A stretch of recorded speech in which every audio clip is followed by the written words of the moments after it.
Edward Muybridge was born in England on the 9th of April in 1830, but his life as a photographer wouldn't begin for another 30 years. This is the place where Edward Muybridge was born. His mother ran a barge business from the backyard down there. Initially finding success in the United States as a bookseller, he sustained a head injury in 1860 that would set him down a different path, that of a pioneer of photography. When I recovered, each eye formed an individual impression so that, looking at you, for instance, I could see another man sitting by your side.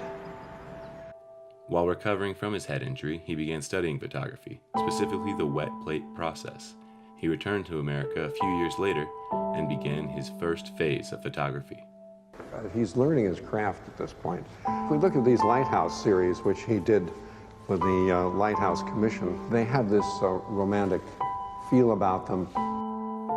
He burst into the scene with a sharp, practiced eye and a reputation for doing just about anything to get the perfect shot. From crafting a mobile darkroom to standing at the edge of a dangerous precipice. He was really interested in creating a view that would be more dramatic, in some ways more mythic and ethereal, and more like landscape painting.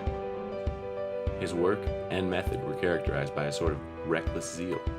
The artist has cut down trees by the score that interfered with the cameras, had himself lowered by ropes down precipices, has gone to points where his packers refused to follow him and carried his apparatus himself rather than forego the picture on which he has set his mind.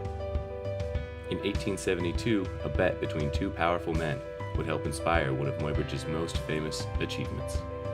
The story goes that he bet a financier £25,000, but at one instant during the stride, all 4 feet of a trotting horse were off the ground at once.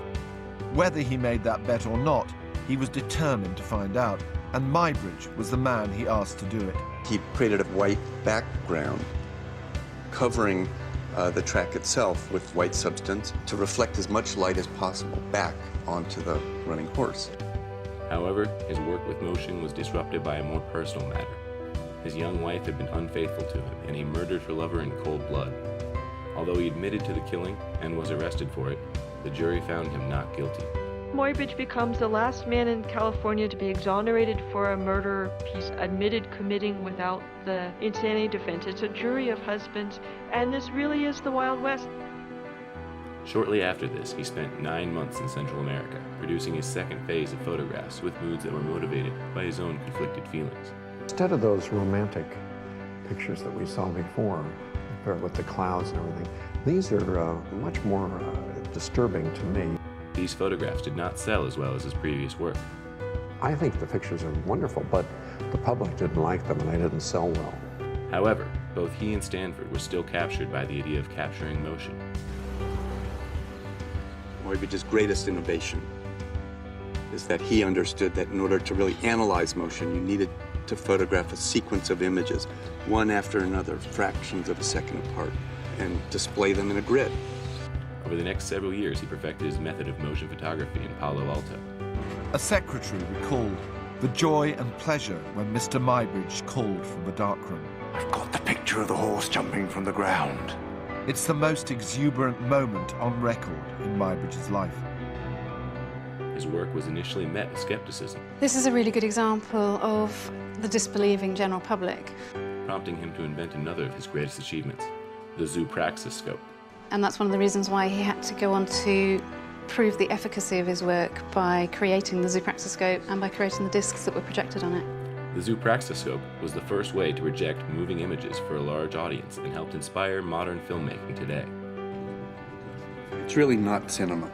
You're only seeing about a half a second worth of a story. Right. The horse runs, and then it runs again, and it keeps running. But it helped birth the invention of modern cinema, as well as inspire Muybridge to focus on the study of motion even more. Ultimately, Stanford refused to properly credit Muybridge for his work, leaving him emotionally and financially adrift.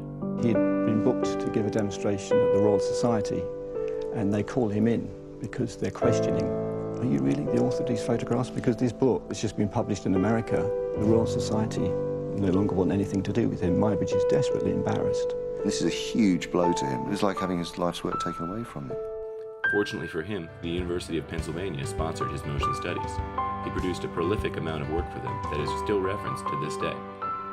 He spent his remaining years traveling and speaking about his work until his death on the 8th of May in 1904 in his native Britain. He was a great many things. Always looking for sponsorship, showman, photographer, not quite scientists, not quite artists. He just doesn't fit. And murderer. And murderer. Well, he was acquitted. And his legacy persists to this day.